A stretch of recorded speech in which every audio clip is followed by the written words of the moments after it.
Doctor Prahlad भाई।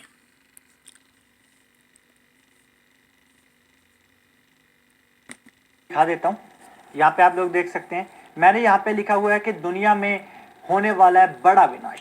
यानी कि स्पष्ट शब्द में कहूँ, जैसा कि टाइटल में हमने रखा कि इस दुनिया के अंदर बहुत ही जल्दी परमाणु युद्ध शुरू होने वाला है। और मैं ये जो बयान दे रहा हूँ कि परमाणु युद्ध शुरू होने वाला है, इसके पीछे मेरे पास पुख्ता सबूत है, पुख्ता वैज्ञानिक तथ्य हैं, साइंटिफिक मेरे पास रिपोर्ट्स और जो ऑफिशियल रिपोर्ट्स हैं वो मेरे पास हैं। उनके माध्यम से मैं आपको ये साबित करने वाला हूं कि कैसे बहुत ही जल्दी जो तीसरे विश्व युद्ध की हम बात करते थे वो शुरू होने वाला है। दुनिया में बड़ा भयानक युद्ध शुरू होने वाला है। और परमाणु युद्ध में खासकर क्यों कह रहा हूं, क्योंकि आप लोगों ने देखा होगा कि पिछले यूक्रेन रशिया का युद्ध बहुत समय चल रहा है, इजराइल ईरान काफी समय चल रहा है, लेकिन परमाणु युद्ध हो ही नहीं रहा। तो अब ऐसा क्या होने वाला है जो मैं कह रहा हूं अब परमाणु युद्ध होगा। डोंट वरी, मैं इसमें कोई भविष्यवाणी नहीं बताने वाला, बिल्कुल साइंटिफिक वे में आपको बात बताने वाला हूं। और ये मैं दावा कर सकता हूं कि जैसे जैसे आप वीडियो में आगे बढ़ते जाओगे, जो मैंने शुरू में लिखा है आपको इस बात का सबूत दे दूंगा और वीडियो के अंत तक आप लोगों को यकीन हो जाएगा कि जो मैंने आप लोगों को कहा है वो बात बिल्कुल सच साबित होने वाली है। तो तब तक मैं आवाज चेक कर लूं कि बिल्कुल आवाज सही आ रही है। तो जैसे जैसे आप लोग जुड़ते जाओ, वीडियो लाइक करके कमेंट करके मेरे को बताते जाना ताकि मेरे को पता चल सके। तो अपने वीडियो शुरू करते हैं। शुरुआत में जैसे आप लोग यहाँ पे देख सकते हैं कि मैंने यहाँ पे लिखा हुआ है कि दुनिया में होने वाला है बड़ा विनाश। ठीक है, ये जो बात मैंने लिखी है इसका मैं आप लोगों को 100% यहाँ पे प्रूफ भी देने वाला हूँ इस वीडियो के अंदर, मैंने ऐसा क्यों लिखा है। उसके बाद मैं बताता हूँ, मैंने कहा था दुनिया में विनाश किससे होने वाला है, दुनिया में होने वाला है न्यूक्लियर वॉर के कारण, परमाणु बम के कारण विनाश। यहाँ पे इसलिए मैंने परमाणु बम की एक मिसाइल है, ये रशिया की न्यूक्लियर मिसाइल है, उसके ऊपर मैंने लगाया। अब इसका रीजन क्या है, इसका रीजन है दोस्तों ये संधि, यहाँ पे नाम पढ़ सकते हैं परमाणु हथियार कटौती संधि।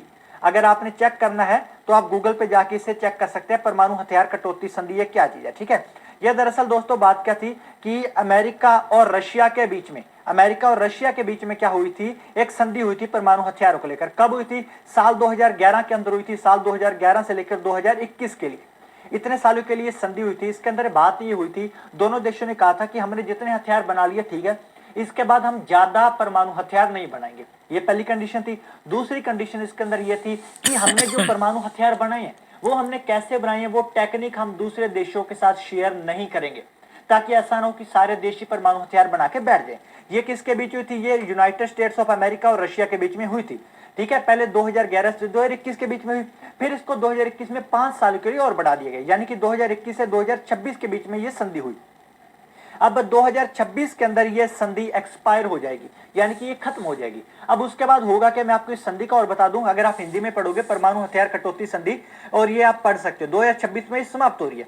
अब इसको लेकर मेन बात चर्चा में क्यों, ये जिस व्यक्ति को आप देख रहे हो ये है, आपको बताऊं कि डेमर्टी मेदवेदेव के नाम है, सॉरी मैं गलत प्रोनाउंस कर रहा हूं। अब इन्होंने, ये है कौन पहले मैं वो बता देता हूं, ये रशिया के पूर्व राष्ट्रपति हैं। जैसे इस समय में पुतिन है ना, वैसे ही पहले ये थे, जैसे जो पुतिन जिस पोजीशन पे उस पे ये थे।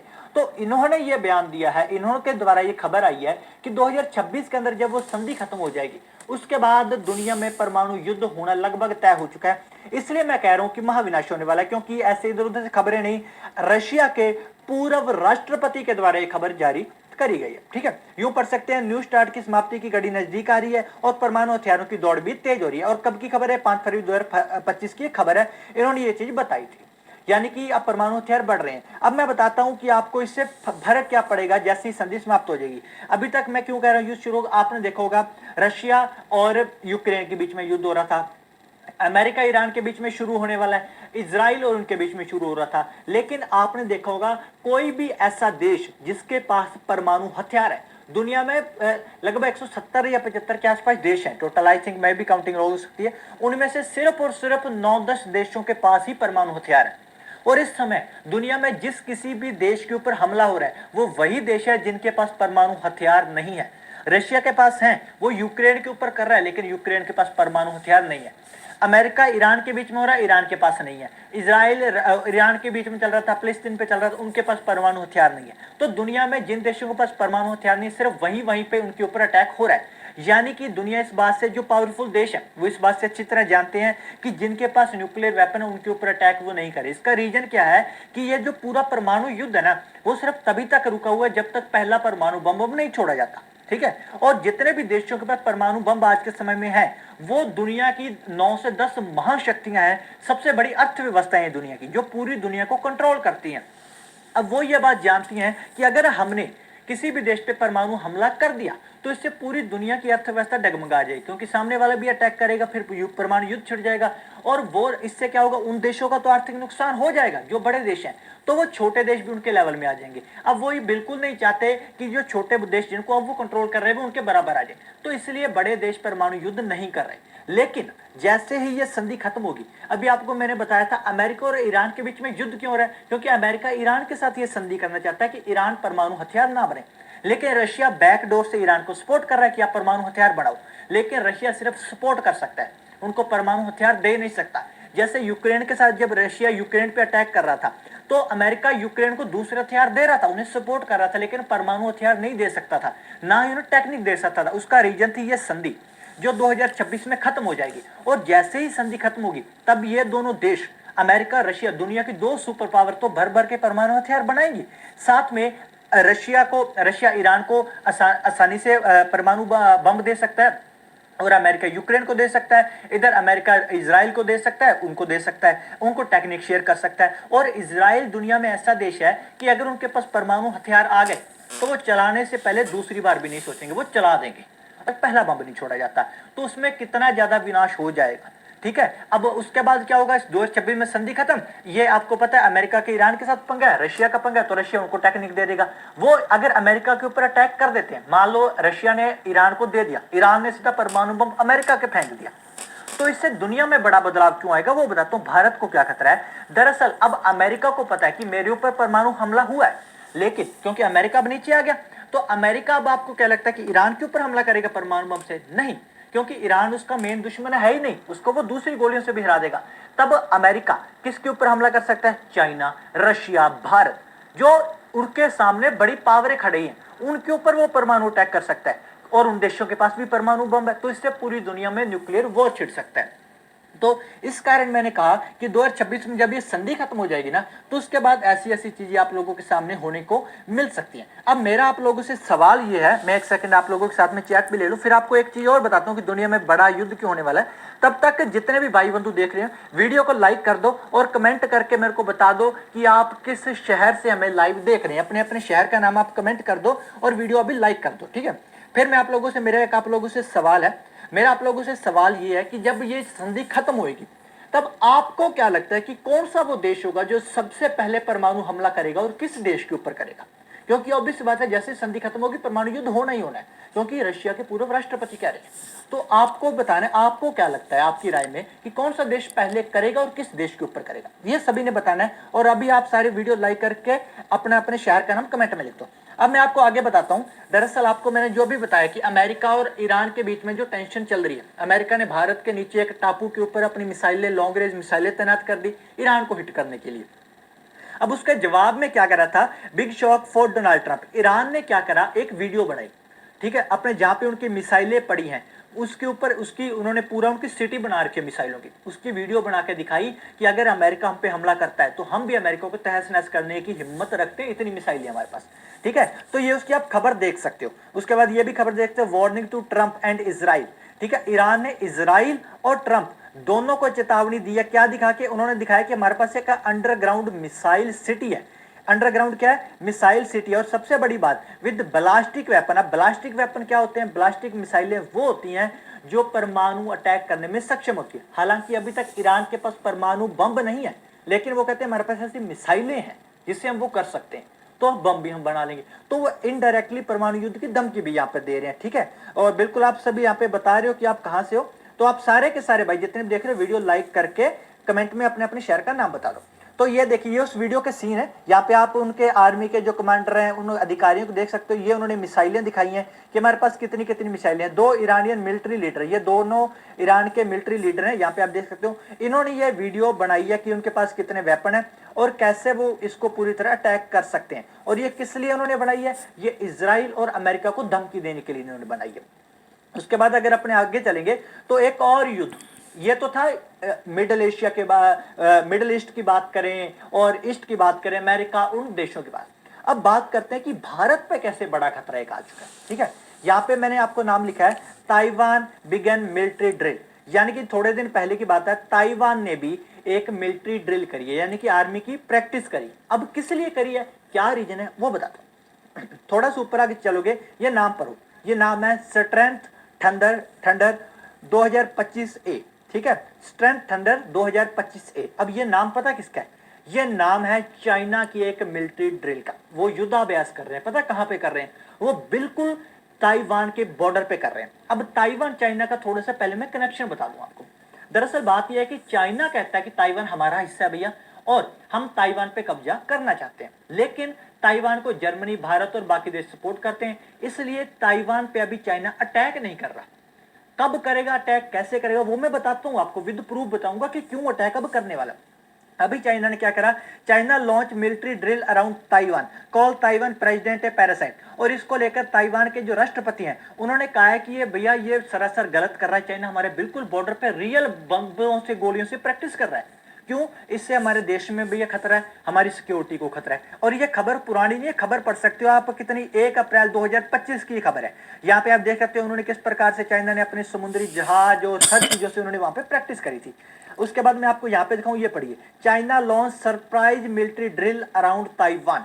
यहाँ पे आप देख सकते हो ये चाइना का समुद्री जहाज है, ताइवान से it has detected nearly 20 vessel of its coast, ठीक है, और Beijing order large scale sea, यानी कि उन्होंने बहुत मास लेवल पे उनके समंदर के आसपास, उसके बॉर्डर के आसपास प्रैक्टिस करी है।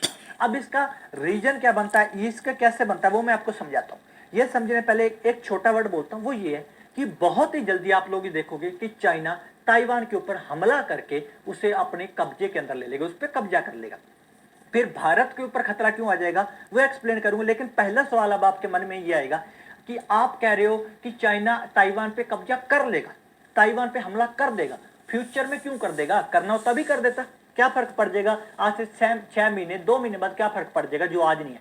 अब मैं प्रूफ दिखाता हूं आप लोगों को कि क्यों थोड़े समय बाद वो करेगा, चाइना अब आज नहीं कर सकता ताइवान पे। इसके पीछे रीजन है, इसके पीछे रीजन ये है कि चाइना अगर ताइवान पे हमला करके उसे कब्जे में कर लेता है तो भैया उसके ऊपर वर्ल्ड प्रेशर आ जाएगा कि आपने किसी देश की बाउंड्री पे कब्जा कर लिया। आपने देखा होगा कि अब धीरे धीरे जो जियोपॉलिटिक्स है ना वो इस लेवल पे आ चुकी है कि सारे देश छोटे देशों पे कब्जा करना चाहते हैं, लेकिन चाइना अगर ताइवान पे भी करेगा तो उसके ऊपर बहुत प्रेशर आ जाएगा। अब वो किस चीज की वेट कर रहा है, यहाँ पे देखो ये 2 फोटो, ये है व्लादिमीर पुतिन रशिया के प्रेसिडेंट, ये है जेलेंस्की यूक्रेन के प्रेसिडेंट। आपको सिंपल सी बात पता है, रशिया यूक्रेन के ऊपर अटैक लगातार कर रहा है, और थोड़ी समय बाद आप लोग देखोगे कि रशिया यूक्रेन को कब्जे के अंदर ले लेगा, पूरा का पूरा उसके ऊपर कब्जा कर लेगा। अब जैसे ही ये कब्जा करेगा उसके बाद एक चीज और हो जाएगी कि जो अमेरिका है, जब से ट्रंप अमेरिका के राष्ट्रपति बने तब से पूरी दुनिया में ये टेंडेंसी चल चुकी है कि पावरफुल कंट्रीज छोटी कंट्रियों के ऊपर कब्जा करने की कोशिश कर रहे हैं। यहां पे मैंने 2 नाम लिखे, एक और बता देता हूं। पहला तो ग्रीनलैंड, ग्रीनलैंड को लेकर ट्रंप ने बयान दिया कि हम ग्रीनलैंड को तो खरीद ही लेंगे, ठीक है, अमेरिका के अंदर मिला लेंगे ग्रीनलैंड को। और कनाडा को लेकर उन्होंने कितनी बार कह दिया कि ये तो हमारा स्टेट है, और यहां तक कि इसके जो कनाडा के प्राइम मिनिस्टर थे ट्रूडो, उसको लेकर भी उन्होंने कह दिया कि ये तो हमारे स्टेट के हेड हैं। मतलब वो खुद से अभी से मान रहे हैं कि कनाडा तो हमारा पार्ट है, यानी कि वो कनाडा के ऊपर कब्जा करने की सोच रहे हैं, ग्रीनलैंड के ऊपर सोच रहे हैं। और जिसके ऊपर इजराइल अटैक कर रहा है, गाजा पट्टी, गाजा पट्टी को लेकर अमेरिका ने कहा कि हम इसे आने वाले समय में टूरिस्ट प्लेस की तरह डेवलप कर देंगे, यानी कि वो फिलिस्तीन की गाजा पट्टी के ऊपर भी कब्जा करने की सोच रहे हैं। अब अमेरिका 3 छोटे देशों के ऊपर कब्जा करने की सोच रहा है, रशिया एक इस देश के ऊपर कब्जा करने की सोच रहा है, ठीक है। तो अब इसके कारण क्या होगा भैया, जब देखेंगे कि 2 दुनिया की महाशक्तियां, रशिया ने कब्जा कर लिया, अमेरिका ने कब्जा कर लिया, तो उसका तुरंत बाद क्या करेगा, चाइना ताइवान पे कब्जा कर लेगा। इसका रीजन क्या हो जाएगा, इसका रीजन ये हो जाएगा कि जब रशिया और अमेरिका दोनों दूसरे देशों के ऊपर कब्जा करके बैठे हैं तब वो चाइना को नहीं बोल सकते कि आपने छोटे देश के ऊपर कब्जा क्यों करा, ठीक है। तो चाइना ताइवान को बड़े ही इजीली अपने कब्जे में ले लेगा। अब भारत में इसकी दिक्कत क्या है कि ये जो ताइवान है ना, अब इस ताइवान की फ्रीडम के लिए कि चाइना इसके ऊपर कब्जा ना करे, इसको सपोर्ट करते हैं भैया 2 कंट्रियां, एक तो हमारा भारत, दूसरा जर्मनी। ये दोनों कहते हैं कि भैया ताइवान आजाद रहना चाहिए, चाइना इसके ऊपर कब्जा नहीं करना चाहिए। और यहां तक कि हमारे रक्षा मंत्री जी जब ताइवान गए थे तो उन्होंने यहां तक भी बयान दे दिया था कि जो हम ताइवान की जो फ्रीडम है उसका हम समर्थन करते हैं, और इसके ऊपर अगर अटैक होता तो हम अपने ऊपर अटैक उस चीज को मानेंगे। यानी कि उन्होंने खुला खुला चाइना को ये धमकी दी हुई है कि अगर ताइवान के ऊपर हमला करा तो हम मानेंगे कि आपने हमारे ऊपर अटैक कर दिया, ठीक है। तो जब ये दोनों देश इसके ऊपर कब्जा कर लेंगे, चाइना इसके ऊपर करेगा, फिर ना चाहते हुए भी भारत को इनका विरोध करना पड़ेगा। इस युद्ध के अंदर भारत भी शायद पड़ सकता है। अब आपने को मैंने 3-4 केसेज बताए, वो मैंने ये बताए हैं कि किस प्रकार से परमाणु युद्ध होने वाला है। वो डील कैंसिल हो जाएगी, खत्म हो जाएगी तो हो सकता है। किस प्रकार से भारत युद्ध के अंदर पड़ सकता है वो बता दिया। अब कोइंसिडेंस ये है कि लगभग 25 के एंड 26 इस समय के बीच में सारी चीजें हो जाएंगी, ठीक है, हो जाएंगी। अब कोइंसिडेंस की ये है कि भैया हमारे जो साधु संतों ने जितनी भविष्यवाणियां बताई थी, उसका जो समय निकल कर आ रहा था, जितनी भी मैंने आपको बताई थी, वो सारा भी इसी समय के अराउंड आ रहा था। कितना बड़ा को इंसिडेंस कहें, कितना बड़ा सहयोग कहें, क्योंकि ये परमाणु डील की बात करें, ये तो 2021 में खत्म हो जानी थी। जैसे मैंने आपको जो परमाणु डील का बताया था वो 2021 में खत्म हो जानी थी। तो फिर भविष्यवाणियां अगर देख के लिखी थी तो 2021 में युद्ध का कहते। लेकिन इन्होंने 25, 26, 27 के आसपास का समय क्यों दिया हुआ है? क्योंकि इनको पहले से पता था ये डील आगे बढ़ेगी, उसके बाद ऐसे ऐसे महायुद्ध होगा। तो ये सारी अपनी सच हुई थी। उसके बाद आपको बताऊं, एक पूरी धरती के ऊपर एक खतरा और आ रहा है, उसके बारे में बताता हूं, जिससे तो भैया मैं कहता हूं बच सकते ही नहीं, और उस खतरे में आप लोग कदम रख चुके हो। वो कैसे आ रहा है वो मैं बताता हूं, और इसमें आप लोगों से सवाल भी पूछना है। पहले आप लोगों से रिक्वेस्ट है, देखो आप 150 के आसपास लोग जुड़े हो, लाइक सिर्फ 27 लोगों ने करा है। प्लीज वीडियो लाइक अभी आप सारे के सारे कर दो, जितने भी भाई बंधु देख रहे हो, क्योंकि मैं आपको विद फैक्ट हर चीज आपको फोटो के साथ, सबूत के साथ दिखा रहा हूं कि जो मैंने थंबनेल टाइटल में लिखा है उसका प्रूफ दे रहा हूं, सिर्फ हवाई बातें नहीं कर रहा। तो प्लीज सारे भाई वीडियो लाइक कर दो और कमेंट करके मेरे को बता दो कि आप लोग कहां से हो। और सारे भाई एक बार जय हिंद लिख दो कमेंट में, सारे के सारे जय हिंद लिख दो, ताकि मेरे को पता चल सके कि आप कहां से और कौन कौन जुड़े हो। जिसने वीडियो लाइक नहीं की लाइक कर देना, ठीक है। अब देखो यहां पे मैं बता रहा हूं एक खतरा, यहाँ पे ये फोटो देख के आप लोग समझ सकते हो कि ये बात करी जा रही है ग्लोबल वार्मिंग की। अब ग्लोबल वार्मिंग सुन के काफी लोगों को लगेगा हाँ हर साल गर्मी बढ़ती है, ग्लेशियर पिघलते रहते हैं, इससे फर्क क्या पड़ता है? इससे फर्क क्या पड़ता है मैं बताता हूँ फर्क क्या पड़ता है। आपको पता होगा कि इस साल सर्दी कितने महीने पड़ी? लगभग दिसंबर में तो सर्दी थी नहीं, जनवरी फरवरी में आधे में लगभग 1-1.5 महीना ही सर्दी पड़ी है। और आपको पता है कि हमारा जितना भी पानी आता है पीते हैं, वो कहां से आता है? ये पहाड़ है, पहाड़, बर्फ के जो पहाड़ होते हैं, ग्लेशियर, वो पिघलते हैं, पिघल के भैया वो नदियां बनती हैं, वो नदियों से सारा पानी भारत देश में सप्लाई होता है। वही पानी हम पीते हैं, वो नहरों में आ जाता है, फिर कई जगह बारिश का पानी आता है, ऐसे पूरा भारत का इकोसिस्टम चलता है। लेकिन अब हो ये रहा है कि सर्दी पड़ी नहीं है, गर्मी इतनी ज्यादा पड़ चुकी है, इतनी ज्यादा। आपको बताता हूँ, पहले आपको पता कि सबसे ज्यादा पोल्यूशन वाले सिटी दिल्ली माना जाता था। अब भैया त्रिपुरा स्टेट का भी एक शहर बहुत ज्यादा दिल्ली से आगे निकल चुका पोल्यूशन है। और गर्मी के आसार इस प्रकार माने जा रहे हैं कि साइंटिस्ट बार बार चेतावनी दे रहे हैं। अभी मेरे पास फोटो नहीं है, लेकिन लगभग 1500 या शायद 1100 साइंटिस्टों का ग्रुप था। उन्होंने ये बात की चेतावनी दी थी कि धरती के पास कितना समय बचा? 2 साल। आप गूगल पे सर्च करना, आपके पास आ जाएगा। 2 साल का समय बचा। इस समय में अगर ग्लोबल वार्मिंग कंपनियों ने कंट्रोल नहीं करी तो ये इतना भयंकर धरती पे असर लाएगी कि भैया करोड़ों लोग उसका शिकार बन सकते हैं। और ये चेतावनी दिए को 1 से 1.5 साल हो चुका है, मात्र 1 साल बचा। अब इसका रीजन असर यह पड़ेगा भाई लोगों कि देखो, एक तो मैंने कहा युद्ध शुरू होने वाला है, दूसरा गर्मियां अब आ रही हैं, तीसरा बरसात हो नहीं रही, ठीक है, ग्लोबल वार्मिंग लगातार बढ़ रही है, ठंड पड़ी नहीं है। तो इससे होगा ये कि गर्मी जैसे बढ़ेगी तो जो हमारे ग्लेशियर हैं वो पिघल जाएंगे, बहुत बड़ी मात्रा में पिघलेंगे। और जैसे ही ग्लेशियर पिघलेंगे उससे होगा क्या? उससे भाई साहब बहुत बड़ी बाढ़ आएगी, समुद्र का लेवल भी बढ़ जाएगा, सुनामी आएगी, बाढ़ आएगी। अब मैंने आपको याद होगा 2 दिन पहले वीडियो डाली थी कि एक बहुत बड़ी सुनामी आने वाली है पूरी दुनिया में, ठीक है, कहा था ना मैंने। और मैंने बहुत बार बताया कि कोस्टल एरिया डूब सकते हैं। अब जैसे ही गर्मी आएगी वो भी भविष्यवाणी सच हो जाएगी, बाढ़ आ जाएगी पूरी दुनिया में। अब पूरी जगह पहले तो इसके कारण बाढ़ आएगी, लेकिन ये बाढ़ में पानी तो आ जाएगा, ये थोड़े समय रहेगा जितना दिन बाढ़ का असर है। उसके बाद भैया ग्लेशियर ज्यादातर पिघल चुके होंगे, नदियां सूखने लग जाएंगी। अब अगर आपने कोई भविष्य मलिकाई किसी साधु संत की भविष्यवाणियां देखी हो ना, उसमें बड़े स्पष्ट शब्दों में लिखा है कि कलयुग अंत में नदियों का पानी सूख जाएगा, जल स्रोत सूखने लगेंगे। ये सुनी होगी आप लोगों ने बातें। तो यहां पर भी क्या होगा, जो नदियां हैं वो नदियां सूखने लग जाएंगी। नदियां सूखेंगी तो भाई साहब उसके बाद खाने पीने की कमी, जो अपनों ने जितनी भविष्यवाणी पड़ी थी वो सारी की सारी सच होगी। अब मैंने क्यों लिखा है कि एंड इज नियर? क्योंकि इसके अंदर मैंने आपको हर चीज प्रूफ करके बताई है कि कैसे परमाणु संधि थी वो 2026 में पूरी होने वाली है। अब उसके बाद परमाणु युद्ध होगा। क्यों चाइना ताइवान पे हमला करने के लिए वेट कर रहा है, किस चीज की कर रहा है, कब वो वेट करेगा, ये इस वीडियो में मैंने आपको बिल्कुल सरकारी रिपोर्टों के साथ प्रूव कर दिया। अब उसके बाद बड़ी बाढ़ क्यों आने वाली है वो मैंने आप लोगों को दिखा दिया। उसके बाद क्यों दुनिया में सारा पानी सूखे महाविनाश की तरफ दुनिया बढ़ चुकी है, अब इससे शायद वापिस आना संभव है ही नहीं। ठीक है, उस तरफ दुनिया कदम बढ़ा चुकी। वो क्यों हुआ? ये सारी की सारी बातें मैंने सिर्फ आपको भविष्यवाणियां नहीं बताई, बल्कि मैंने आप लोगों को प्रूफ करके बताया, जो मैंने थंबनेल में लिखा, जो मैंने टाइटल में लिखा। तो दोस्तों आशा करता हूं कि आपको ये सारी चीजें समझ